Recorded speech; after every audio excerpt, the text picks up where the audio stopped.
പത്തനംതിട്ടയിലേക്കാണ്. ഷിജോ കുര്യനാണ് പത്തനംതിട്ടയിൽ നിന്ന് വിവരങ്ങൾ മാറ്റിയിരുന്നത്. Shijo, good morning. എത്ര വോട്ടെണ്ണൽ കേന്ദ്രങ്ങളാണ് ഈ പത്തനംതിട്ട ജില്ലയിലുള്ളത്? രാഷ്ട്രീയമായി എങ്ങനെയാണ് മുന്നണികളുടെ പ്രതീക്ഷകൾ ഷിജോ അവസാന ഘട്ടത്തിൽ? ഉന്മേഷ, അനുജ, ഗുഡ് മോർണിംഗ്. 12 വോട്ടെണ്ണൽ കേന്ദ്രമാണ് പത്തനംതിട്ട ജില്ലയിൽ ക്രമീകരിച്ചിരിക്കുന്നത്. 8 മണിയോടുകൂടി തന്നെ വോട്ടെണ്ണൽ തുടങ്ങുകയും 8:30യോടുകൂടി ആദ്യ ഫലസൂചനകൾ ലഭ്യമാവുകയും ചെയ്യും. കേരള രാഷ്ട്രീയം ഈ അടുത്ത കാലത്ത് ചർച്ച ചെയ്ത ഒട്ടനവധിയായിട്ടുള്ള വിഷയങ്ങളുണ്ട്. അതിൽ കേരള രാഷ്ട്രീയം മുഴുവൻ ചർച്ച ചെയ്ത രാഹുൽ മാങ്കൂട്ടുമായി ബന്ധപ്പെട്ടുള്ള വിഷയം, അതുപോലെ തന്നെ ശബരിമല സ്വർണ്ണക്കൊള്ള, ഈ രണ്ട് വിഷയവും ഏറ്റവും സജീവമായിട്ട് രാഷ്ട്രീയത്തിൽ ചർച്ച ചെയ്തത്, അതായത് പൊതുരാഷ്ട്രീയത്തിൽ ചർച്ച ചെയ്ത ഏറ്റവും പ്രധാനമായി ചർച്ചയായ വിഷയം എന്ന് പറയുന്നത് ഇത് രണ്ടെണ്ണമാണ്.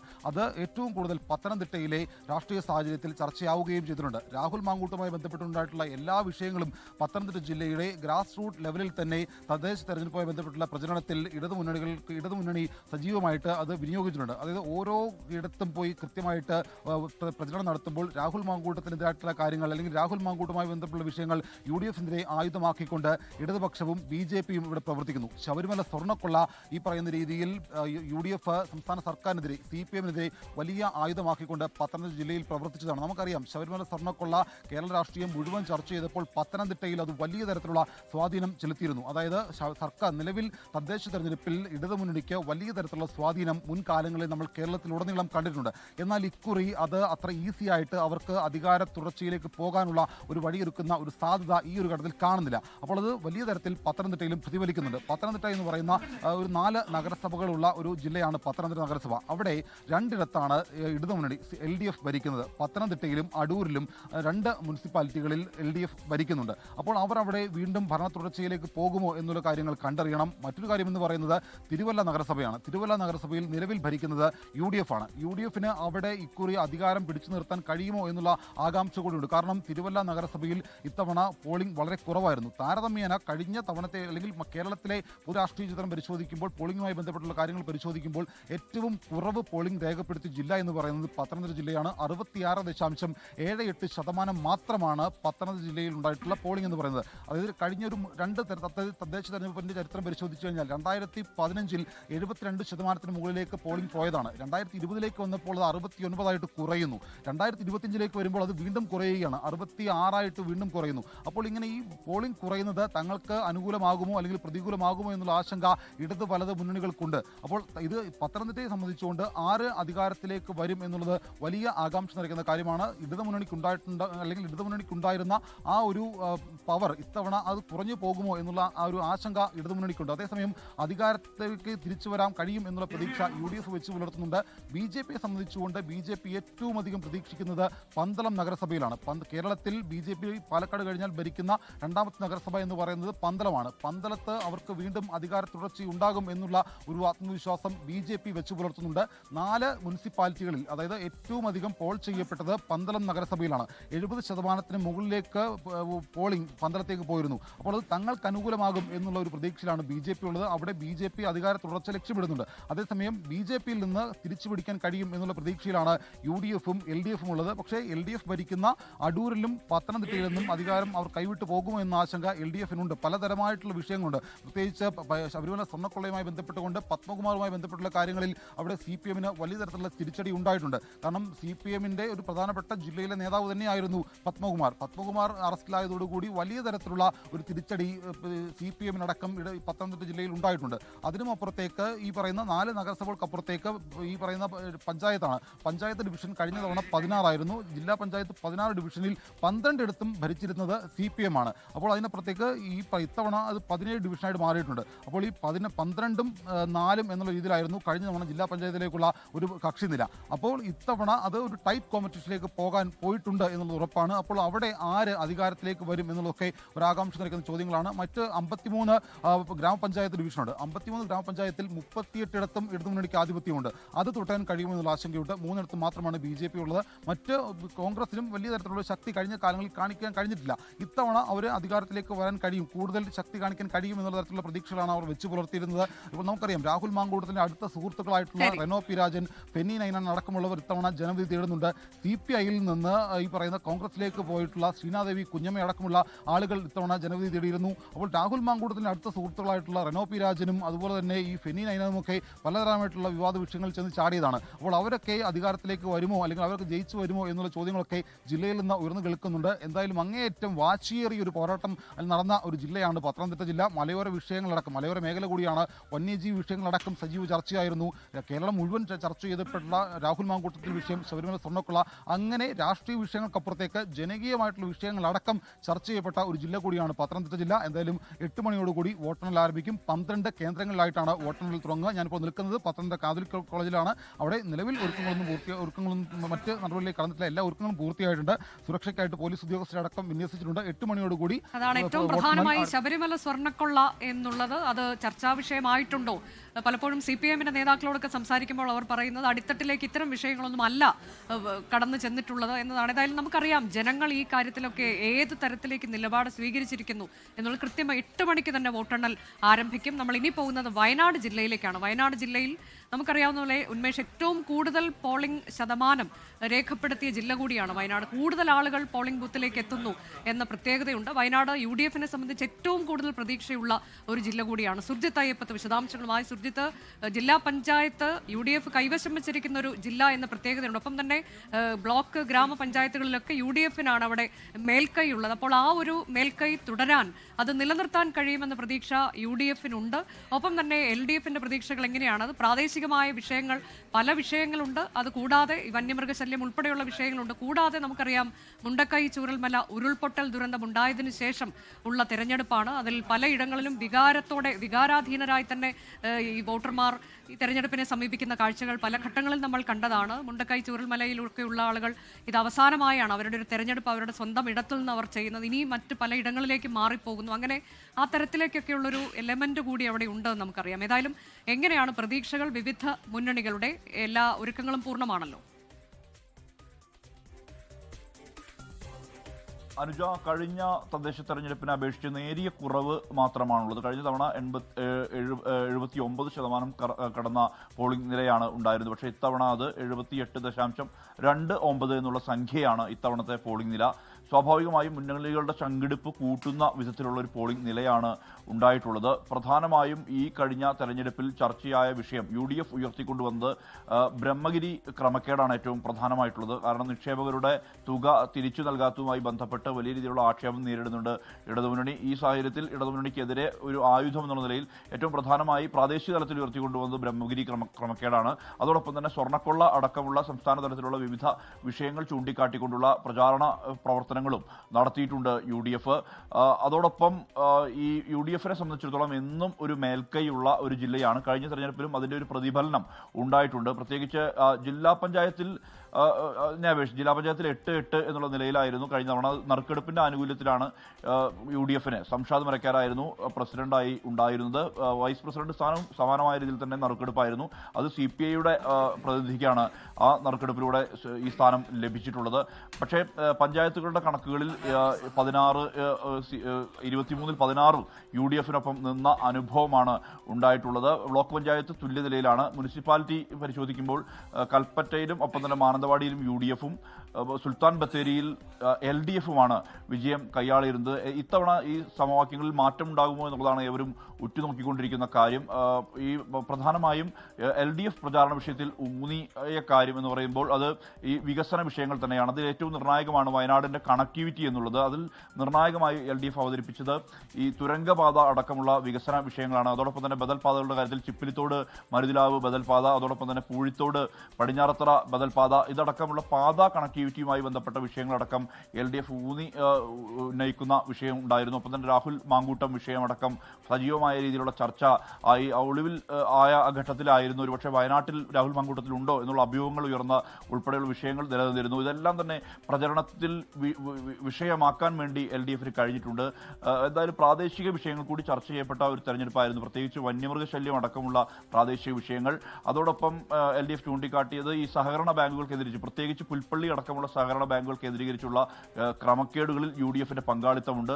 അതായത് കോൺഗ്രസ് ഭരിക്കുന്ന ബാങ്കാണ്. സ്വാഭാവികമായും ആ വിഷയം LDF ഉയർത്തിക്കൊണ്ടുവന്നു. ഒപ്പം തന്നെ NM വിജയന്റെയും മകന്റെയും ആത്മഹത്യ, ജോസ് നെല്ലേടത്തിന്റെ ആത്മഹത്യ, അങ്ങനെ 100 ആത്മഹത്യ അടക്കമുള്ള വിഷയങ്ങളിൽ 100 വിഷയങ്ങൾ ആക്ഷേപങ്ങൾ നേരിടുന്ന സ്ഥിതി UDFനെ സംബന്ധിച്ചുണ്ടായിരുന്നു. ഇതെല്ലാം തന്നെ LDF പ്രചരണ വിഷയമാക്കിയിരുന്നു. പ്രാദേശിക തലത്തിൽ എന്ത് സംഭവിക്കും എന്നുള്ളത് തന്നെയാണ് ഇവരും ഉറ്റുനോക്കുന്ന കാര്യം. NDAയും കളം നിറയാൻ വളരെ സജീവമായി, പ്രത്യേകിച്ച് പൂതാടി, പുൽപ്പള്ളി അടക്കമുള്ള മേഖലകളിൽ നിർണായക സ്വാധീനമുണ്ട്. ക്രിസ്ത്യൻ മൈനോറിറ്റി വോട്ടുകളുമായി ബന്ധപ്പെട്ട് വലിയ രീതിയിലുള്ള എഡ്ജ് BJPക്ക് ഉണ്ടാകാൻ സാധ്യതയുണ്ട് എന്നുള്ള കരുതൽ അത് LDFനും UDFനും ഒരുപോലെ ആശങ്ക പരത്തുന്നുണ്ട്.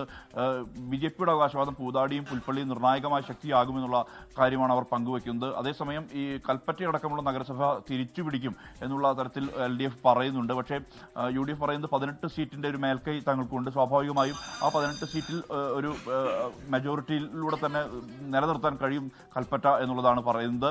എന്തായാലും ബത്തേരിയിലും മാനന്തവാടിയിലും അടക്കം ഇഞ്ചോടിഞ്ച് പോരാട്ടം നടക്കുന്നൊരു അനുഭവമാണ് ഉണ്ടായിട്ടുള്ളത്. ഈ പോളിംഗ് ശതമാനം സൂചിപ്പിക്കുന്നത് ഏത് മുന്നണികൾക്ക് അനുകൂലമായ വിധിയെഴുത്ത് ഉണ്ടാകും എന്നുള്ളത് ഉറ്റുനോക്കുന്ന വിധത്തിലാണ് ഈ പോളിംഗ് ശതമാനത്തിന്റെ വർധന സൂചിപ്പിക്കുന്നത്. പ്രത്യേകിച്ച് എല്ലായിടത്തും ഒരു 70%-നും 85%-നും ഇടയിൽ പോളിംഗ് രേഖപ്പെടുത്തിയിട്ടുണ്ട്. ഏറ്റവും കുറവ് മുള്ളംകൊല്ലിയിലാണ്, 70% കടന്ന ഒരു സ്ഥിതി മാത്രമാണ് ഉള്ളത്.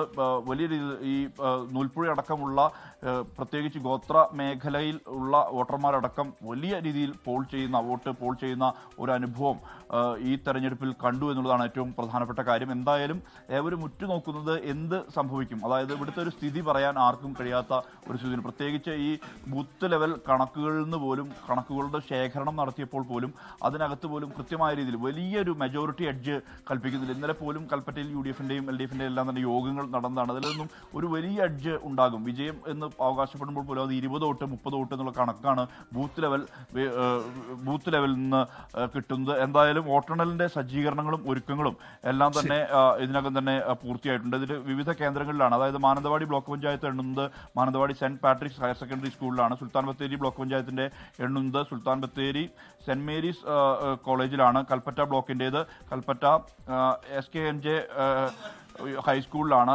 പനമരം ബ്ലോക്ക് പഞ്ചായത്തിന് എണ്ണുന്നത് പനമരം ഗവൺമെന്റ് ഹൈസ്കൂളിലാണ്. ഇത്തരത്തിൽ ബ്ലോക്ക് പഞ്ചായത്തിന്റെ വോട്ടെണ്ണൽ കേന്ദ്രങ്ങൾ ഇവിടെയാണ്. കൽപ്പറ്റ നഗരസഭയെ സംബന്ധിച്ചിടത്തോളം കൽപ്പറ്റ SDM LP സ്കൂളിലും, മാനന്തവാടി നഗരസഭയിലേത് Mananthavady saint Patrick higher secondary സ്കൂളിലും, സുൽത്താൻ ബത്തേരി നഗരസഭയുടേത് സുൽത്താൻ ബത്തേരി അസംഷൻ ഹൈസ്കൂളിലും ഈ വിധത്തിലാണ് വോട്ടെണ്ണൽ കേന്ദ്രങ്ങൾ ക്രമീകരിച്ചിരിക്കുന്നത്. 8 മണിയോട് കൂടി തന്നെ വോട്ടെണ്ണൽ ആരംഭിക്കാനുള്ള ഒരുക്കങ്ങളുണ്ട്. ആദ്യം എണ്ണുന്നത് പോസ്റ്റൽ വോട്ടുകളാണ് എല്ലായിടത്തും. അത് സമാനമായ സ്ഥിതി തന്നെയാണ് സംസ്ഥാനത്തുടനീളം. അങ്ങനെ തന്നെയാണ് ആദ്യം പോസ്റ്റൽ വോട്ടുകൾ എണ്ണും. ജില്ലാ പഞ്ചായത്തിന്റെ പോസ്റ്റൽ വോട്ടുകൾ എണ്ണുന്നത് ജില്ലാ കളക്ടറേറ്റ് ആസ്ഥാനത്ത് APJ ഹാളിലാണ് ജില്ലാ പഞ്ചായത്ത് പ്രതിനിധികളുടെ വോട്ടെണ്ണൽ നടക്കുന്നത്. നമുക്കറിയാം ചൂരൽമല മുണ്ടക്കൈ ദുരന്തം. ഒരുപക്ഷെ ഈ ചൂരൽമല മുണ്ടക്കൈ ദുരന്താനന്തരം നടക്കുന്ന ഒരു തെരഞ്ഞെടുപ്പ് എന്നുള്ളതിലെ ഏറ്റവും പ്രധാനപ്പെട്ട തെരഞ്ഞെടുപ്പ് കൂടിയാണിത്. ഒരുപക്ഷെ മുണ്ടക്കൈ എന്ന സ്ഥലം ഭൂപ്രദേശം പൂർണ്ണമായും ഇല്ലാതാകുന്ന വിധത്തിലേക്ക് അവിടെ ഉണ്ടായിരുന്ന ആളുകളും ചൂരൽമലയിലെ ആളുകളും കൂട്ടിച്ചേർക്കപ്പെട്ട 11ാം വാർഡ്, അതോടൊപ്പം തന്നെ അട്ടമല ഉൾപ്പെടുന്ന 10ാം വാർഡ്, ഇവിടെ എല്ലാം തന്നെ ആര് ജനപ്രതിനിധികളാകും, അവിടുത്തെ ബ്ലോക്ക് പഞ്ചായത്തിൽ നിന്ന് ആര്, ആ മേഖല ഉൾക്കൊള്ളുന്ന പ്രദേശത്ത് ആര് ജനപ്രതിനിധികളാകും എന്നുള്ളതാണ്. ഇഞ്ചോടിഞ്ച് മത്സരം എന്ന് വേണമെങ്കിൽ പറയാം. 11ാം വാർഡിൽ മുൻ പഞ്ചായത്ത് പ്രസിഡന്റ് കൂടിയായ സഹദാണ് LDF സ്ഥാനാർത്ഥിയായത്. മൻസൂറാണ് UDF സ്ഥാനാർത്ഥിയായത്. മൻസൂറും അതോടൊപ്പം തന്നെ BJP സ്ഥാനാർത്ഥിയെ വിജയൻ മഠത്തിലാണ്. ഈ വിജയൻ മഠത്തിലും മൻസൂറും എന്ന് പറയുന്നവർ ഒരു ആക്ഷൻ കമ്മിറ്റിയുടെ ഭാരവാഹികൾ കൂടിയാണ്. അതുപോലെ ഷൈജയും അതാണ് വയനാട്ടിൽ നിന്നുള്ള വിവരങ്ങൾ. ഏതായാലും കടുത്ത പോരാട്ടം നടക്കുന്നു. ഏറ്റവും കൂടുതൽ വോട്ടർമാർ പോളിംഗ് ബൂത്തിലേക്ക് എത്തിയ ജില്ല എന്ന പ്രാധാന്യം കൂടിയുണ്ട്. അത് സുർജിത് സൂചിപ്പിച്ചതുപോലെ തന്നെ കഴിഞ്ഞ തവണത്തെ അത്രയും പോളിംഗ് ശതമാനം വന്നിട്ടില്ല. പക്ഷേ സംസ്ഥാനത്ത് ആകെ കണക്കിലെടുത്താൽ ഏറ്റവും കൂടുതൽ പോളിംഗ് ശതമാനമുള്ള ജില്ല കൂടിയാണ് വയനാട്. ഇനി നമ്മൾ പോകുന്നത് ഇടുക്കിയിലേക്കാണ്. ഇടുക്കിയിലും നമുക്കറിയാം കോട്ടയം പോലെ തന്നെ കേരള കോൺഗ്രസിന് വലിയ സ്വാധീനമുള്ള ഇടമാണ്. അപ്പോൾ കേരള കോൺഗ്രസ് ജോസഫിനെ സംബന്ധിച്ചത് അഭിമാന പോരാട്ടമാണ്. പണ്ട് ആധിപത്യമുണ്ടായിരുന്ന ഇടങ്ങൾ തിരിച്ചു പിടിക്കുക എന്ന വലിയൊരു വെല്ലുവിളി അവർ നേരിടുന്നുണ്ട്. അപ്പോൾ അവിടെ ജില്ലാ പഞ്ചായത്ത് കഴിഞ്ഞ തവണ UDF LDF പിടിച്ചെടുക്കുന്ന കാഴ്ചയുണ്ടായിരുന്നു. പക്ഷേ നഗരസഭയിൽ UDFന് ഇപ്പോഴും ആധിപത്യമുണ്ട്. എന്നാൽ രാഹുൽ വിജയൻ നമുക്കറിയാവുന്നതുപോലെ ഈ കട്ടപ്പനയിലൊക്കെ വിമതരുടെ വലിയ പ്രശ്നങ്ങളുണ്ട്. അങ്ങനെ പല വിഷയങ്ങൾ ഉണ്ട്. കേരള കോൺഗ്രസുകാരുടെ പോരാട്ടം, അവരുടെ അഭിമാന പോരാട്ടം, അങ്ങനെയൊക്കെ ഉള്ളതുണ്ട്. ഏതായാലും പഴയ കോട്ട തിരിച്ചു പിടിക്കാൻ കഴിയുമെന്ന് UDFന്റെ ആത്മവിശ്വാസം, അതൊക്കെ ജനം ഏത് തരത്തിലേക്ക് വിധി എഴുതിയെന്ന് നമുക്കറിയാൻ ഇനിയും ഏതാനും നിമിഷം മാത്രം, അല്ലെങ്കിൽ 2 മണിക്കൂർ എന്ന് വേണമെങ്കിൽ കൃത്യമായി പറയാം. 8:30 തന്നെ ആദ്യ ഫലസൂചനകൾ ലഭ്യമാവുകയും ചെയ്യും. എന്താണ് വിവിധ മുന്നണികളുടെ പ്രതീക്ഷകൾ, ഒപ്പം തന്നെ വോട്ടെണ്ണലിലുള്ള ഒരുക്കങ്ങൾ എങ്ങനെയാണ്? രാഹുൽ എവിടെയാണുള്ളത്?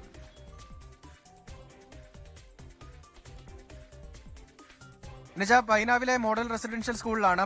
ഇവിടെയാണ് ഇടുക്കി ബ്ലോക്കിന്റെ വോട്ടെണ്ണൽ നടക്കുന്നത്. വലിയ ആത്മവിശ്വാസത്തിലാണ്, വലിയ വിജയപ്രതീക്ഷയിലാണ് മൂന്ന് മുന്നണികളും. നമുക്കറിയാം നിലവിൽ LDF ഒരു മേൽക്കൈയുള്ള ഒരു ജില്ലയാണ്. ജില്ലാ പഞ്ചായത്തിലാണെങ്കിലും ബ്ലോക്ക് പഞ്ചായത്തിലാണെങ്കിലും അതുപോലെ തന്നെ മറ്റ് പഞ്ചായത്തുകളിലാണെങ്കിലും LDF വലിയ മേൽക്കൈയുണ്ട്. 2 മുനിസിപ്പാലിറ്റികൾ ഉണ്ടെങ്കിലും അവിടെയും UDF ആണ് അവസാന ഘട്ടത്തിലേക്ക് എത്തിയപ്പോൾ. കട്ടപ്പനയിൽ ആദ്യം മുതൽ തന്നെ UDF ആയിരുന്നു. തൊടുപുഴയിൽ അവസാന ഘട്ടത്തിലേക്ക് എത്തിയപ്പോൾ അവിടെയും UDF ആകുന്നൊരു സാഹചര്യം നമ്മൾ കണ്ടതാണ്. തൊടുപുഴയിൽ അതിനു മുമ്പ് LDF അധിക നാൾ ഭരിക്കാനുള്ള അവസരം കിട്ടുകയും ചെയ്തിരുന്നു. അത്തരത്തിലുള്ള സാഹചര്യങ്ങളൊക്കെയാണ് നിലനിന്നിരുന്നത്. എന്തായാലും അതിന്റെ ഒരു ആത്മവിശ്വാസത്തിലാണ് തെരഞ്ഞെടുപ്പിനെ LDF നേരിട്ടത്. എന്തായാലും ഇതിനു മുമ്പുണ്ടായിരുന്ന 2020 മുമ്പുണ്ടായിരുന്ന ഒരു ആധിപത്യം തിരിച്ചുപിടിക്കുക എന്നുള്ളൊരു വലിയ ദൗത്യത്തിലേക്ക് UDF കടക്കുകയും ചെയ്തു. അത്തരത്തിൽ തന്നെയായിരുന്നു അവരുടെ പ്രചരണവും ഉണ്ടായിരുന്നത്. മാത്രമല്ല NDAക്കാകട്ടെ വലിയ തരത്തിൽ ഒരു സ്വാധീനം ഇടുക്കി ജില്ലയിൽ ചെലുത്തുക.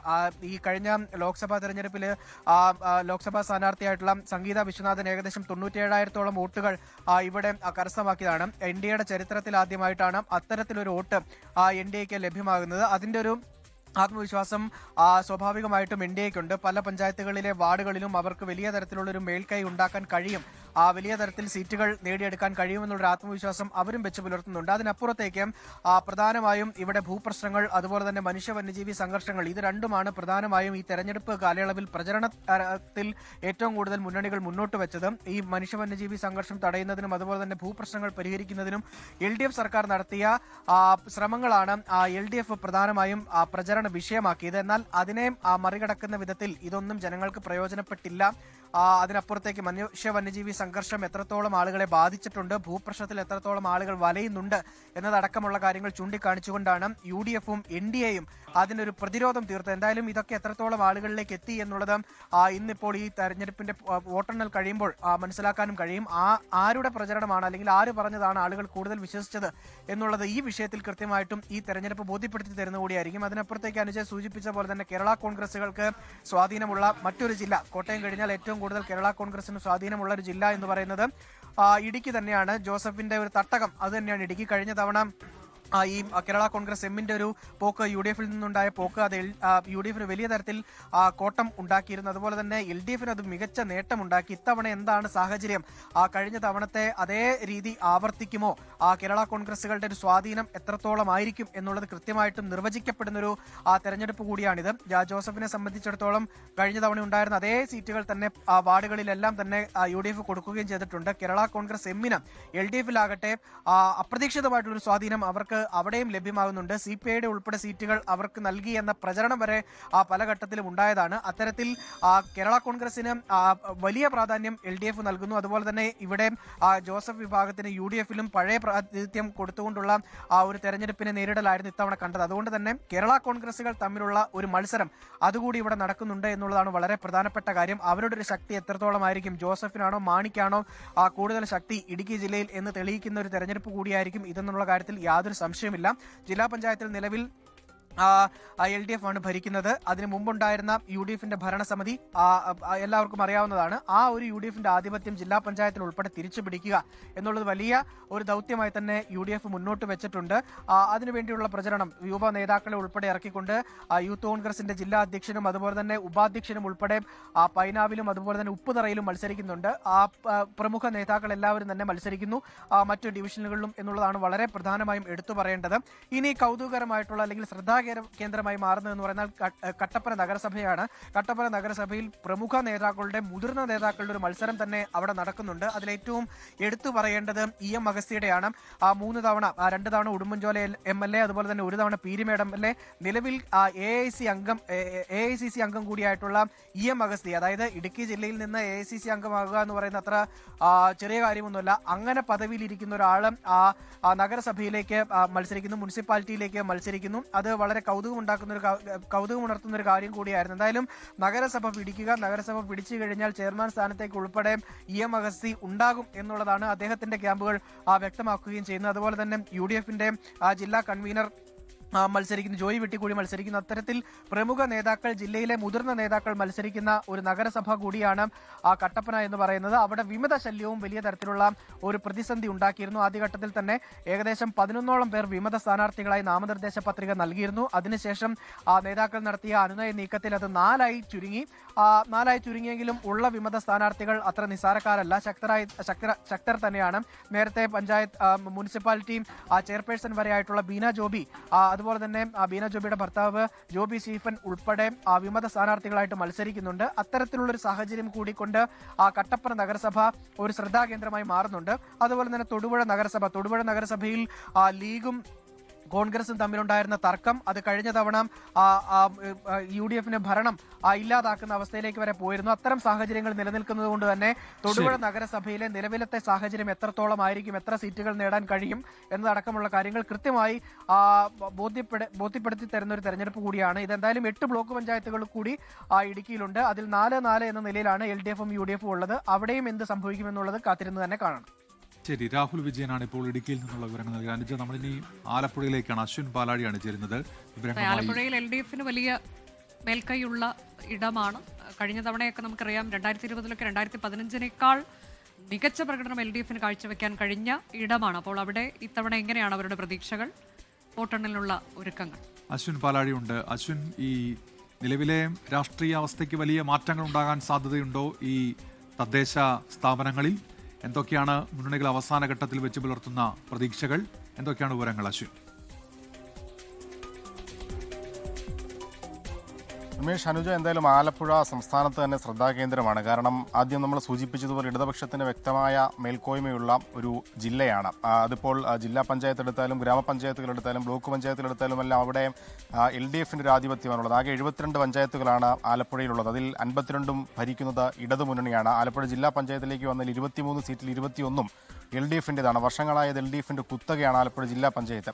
അതിനൊരു മാറ്റം കൊണ്ടുവരാൻ കഴിയുമോ എന്നുള്ള പ്രധാനപ്പെട്ട ഒരു ചോദ്യമാണ് ഇത്തവണ നിലനിൽക്കുന്നത്. UDF അത് മുന്നിൽ കണ്ടുള്ള പ്രവർത്തനങ്ങൾ തന്നെയാണ് ഇക്കാലം അത്രയും നടത്തിക്കൊണ്ടിരുന്നത്. KC വേണുഗോപാലാണ് ഇവിടുത്തെ തെരഞ്ഞെടുപ്പ് പ്രവർത്തനങ്ങൾക്ക് നേതൃത്വം നൽകിയിരുന്നത്. പ്രചരണത്തിന്റെ അവസാന ദിവസം അദ്ദേഹം ആലപ്പുഴ മുനിസിപ്പാലിറ്റിയിൽ പൂർണ്ണമായും എത്തി ഒരു ദിവസം നീണ്ടുവന്ന പ്രചരണ പ്രവർത്തനങ്ങൾക്കും റോഡ് ഷോയ്ക്കുമൊക്കെയാണ് നേതൃത്വം നൽകിയത്. ഏറ്റവും പ്രധാനമായി ആലപ്പുഴ മുനിസിപ്പാലിറ്റി തിരിച്ചുപിടിക്കാനുള്ള വലിയ ശ്രമങ്ങൾ UDFന്റെ ഭാഗത്തുനിന്നുണ്ടാകുന്നുണ്ട്. പക്ഷേ അത് എത്രത്തോളം ഫലം കാണുമെന്നുള്ള കാര്യങ്ങളൊക്കെ ഇപ്പോഴും ചോദ്യചിഹ്നമാണ്. എന്തായാലും ഈ UDF അത്തരത്തിലുള്ള പ്രവർത്തനങ്ങളിലേക്ക് പോകുമ്പോൾ LDF കൃത്യമായ രീതിയിൽ ആ നിലവിലത്തെ ആധിപത്യം നിലനിർത്താൻ വേണ്ടിയുള്ള പ്രവർത്തനങ്ങളാണ് കാഴ്ചവെക്കുന്നത്.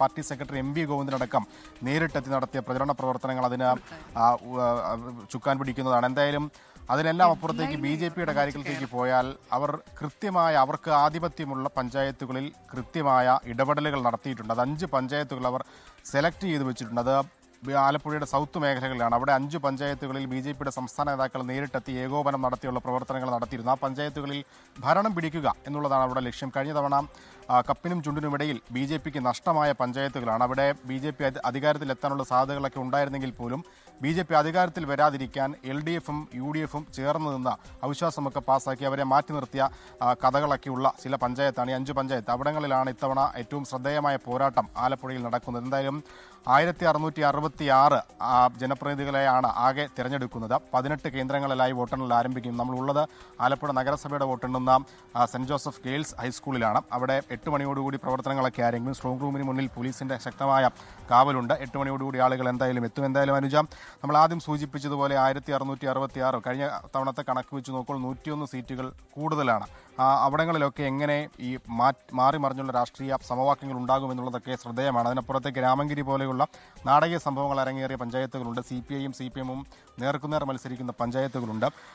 UDFിലാകട്ടെ ലീഗിന്റെ തർക്കങ്ങൾ ഉണ്ടായിരുന്ന അമ്പലപ്പുഴയിൽ ഇത്തവണ ലീഗ് സമവായത്തിലേക്ക് എത്തിയെങ്കിൽ പോലും അവിടെ എന്തെങ്കിലുമൊക്കെ നാടകീയതകൾ സംഭവിക്കുമോ എന്നുള്ളതൊക്കെ പ്രധാനപ്പെട്ട ചർച്ചയാണ്. എന്തായാലും ആ ഊഹാപോഹങ്ങൾക്കൊക്കെ രാവിലെ 8 മണിയോടുകൂടി ഒരു അറുതിയാവുകയാണ്. ഏറ്റവും കുറവ് വാർഡുകളുള്ള പഞ്ചായത്തുകളുടെയും നഗരസഭകളുടെയും ഒക്കെ ഫലം ഏകദേശം ആദ്യ മണിക്കൂറിൽ തന്നെ 9 മണിയോടുകൂടി തന്നെ പൂർണ്ണമായി കിട്ടുന്ന ഒരു സാഹചര്യം ഉണ്ടാകും എന്നുള്ളതാണ് മനസ്സിലാക്കുന്നത്. എന്തായാലും വോട്ടെണ്ണലുള്ള ഒരുക്കങ്ങളെല്ലാം പൂർണ്ണമാണ്. അനുജ, ലോകത്തെവിടെയായാലും ഏത് സമയത്തും 24 വാർത്തകളും ഓഗ്മെന്റഡ് റിയാലിറ്റി പാക്കേജുകളും എക്സ്പ്ലെയിനറുകളും വിശദമായി കാണാൻ ഞങ്ങളുടെ YouTube ചാനൽ നിങ്ങൾക്ക് സബ്സ്ക്രൈബ് ചെയ്യാം.